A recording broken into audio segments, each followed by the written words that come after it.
Why the top 1% never say sorry in public. Imagine this: a billionaire wipes out thousands of jobs, a corporation poisons a river, a politician lies on camera in front of millions. And then, nothing happens. No apology, no press conference, no words that say I was wrong. But think about your own life. You were taught to say sorry when you were 5 years old. You apologize when you bump into someone. Sometimes you even apologize when something is not your fault. So, why does it feel like the more power someone has, the less likely they are to say sorry? Here's the strange part: it is not just arrogance, it is not just ego. There is an entire system designed to make powerful people avoid apologizing. A system built from law, psychology, and public relations. And once you understand how it works, you will never hear a corporate apology the same way again. First, the legal reason. The moment a powerful person gets into serious trouble, their first call is not to a PR team, it is to a lawyer. And that lawyer usually gives one instruction immediately: do not apologize. Here is why. In many legal systems, an apology can be used as evidence in court. If someone publicly says they are sorry for something, a judge can interpret that as an admission of responsibility. In simple terms, saying sorry can legally look a lot like saying I did it. Even a small sentence like I regret what happened can sometimes be interpreted as acknowledging responsibility. Because of that risk, lawyers train their clients to avoid any sentence that sounds like guilt. Instead, you hear statements like this: we are aware of the concerns that have been raised and we take them very seriously. That sentence sounds responsible, but notice what it does not include: no admission, no action, no person responsible. Every word is carefully chosen so it cannot be used in court, but the story does not stop there. Over time, powerful institutions developed an entirely new language to replace real apologies.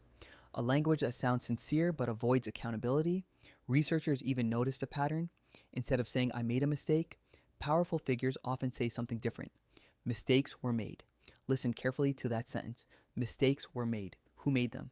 No one. The sentence removes the person responsible. It acknowledges a problem while making it impossible to assign blame. Communication experts call this the past exonerative tense.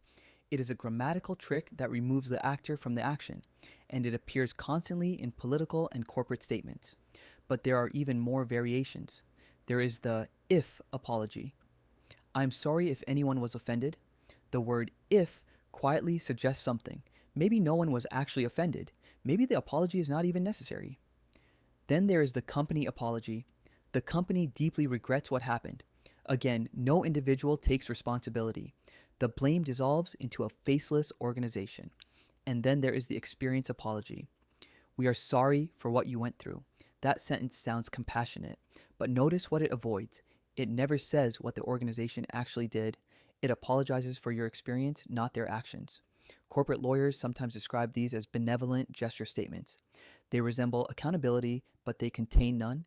And here is the surprising part: studies show that people often feel less angry after hearing these statements, even when they know the apology is vague or incomplete. Human psychology responds to the shape of an apology, even when the substance is missing, but language is only part of the story. Power itself also changes how people think, and even how their brains process other people's emotions. Psychologists studying leadership and status found something fascinating. When individuals gain power over others, their brains often become less sensitive to other people's distress. The signals that normally trigger empathy and guilt become quieter, not completely gone, just reduced. Researchers also study a trait called social dominance orientation.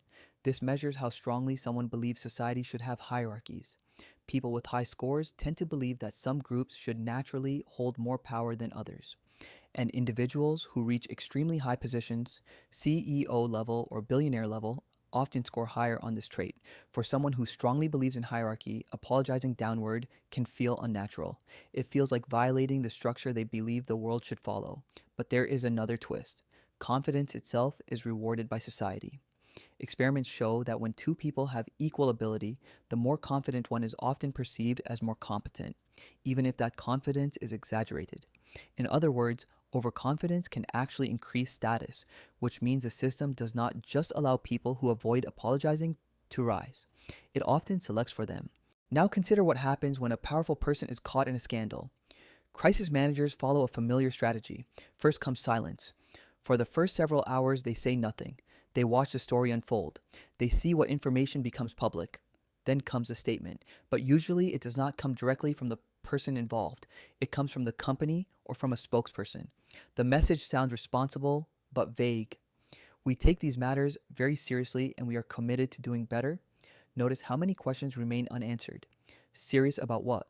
Doing better in what way? No details are given. Then comes the pivot, a new announcement, a donation, a new initiative, a new headline that pushes the original story down the news cycle. And if the pressure continues, there is one final step. Someone lower in the organization takes the blame. They resign. The company expresses regret, and the person at the very top remains silent. From a corporate perspective, this strategy often works. Markets sometimes respond positively when a company removes an executive involved in controversy. Investors interpret it as decisive action, which creates a powerful incentive. Silence protects the system. But here's a twist that surprises most people.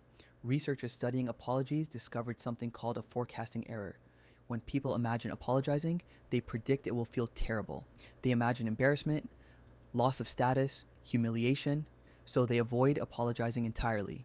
But when researchers actually measured how people felt after apologizing, the experience was usually far less negative than expected. Often it felt relieving, even beneficial. And from the perspective of the person harmed, apologies matter even more. In several studies, people who experienced harm were offered two options: financial compensation or a sincere apology. Many chose the apology.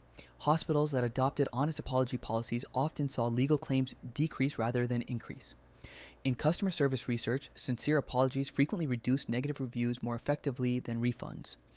In other words, the thing powerful people fear most about apologizing is often the thing that would help them the most. But they rarely discover that because their advisors tell them never to try. So when you look at the big picture, the reason powerful figures rarely apologize is not simple. It is the result of multiple systems working together. Legal systems that turn apologies into evidence, communication strategies that simulate responsibility without admitting fault, psychological traits that reward dominance and confidence, and crisis playbooks that prioritize silence over vulnerability. The individuals at the top did not necessarily design the system, but the system rewards people who behave in exactly this way, which means something important. When a powerful figure refuses to apologize, you might not be seeing arrogance, you might be seeing legal advice, public relations strategy, psychological conditioning, and decades of incentives pushing in the same direction. Once you recognize that pattern, you start hearing public statements differently. The next time a powerful person avoids saying sorry, listen closely. You may be hearing the language of a system, not the voice of a person. If this changed the way you see power, subscribe for the next video. And in the comments, tell me, what public apology you remember that felt completely real. Because in the next video, we will explore another hidden pattern of power, why the ultra-wealthy guard their privacy so intensely, and the psychology behind why their real lives are almost never visible.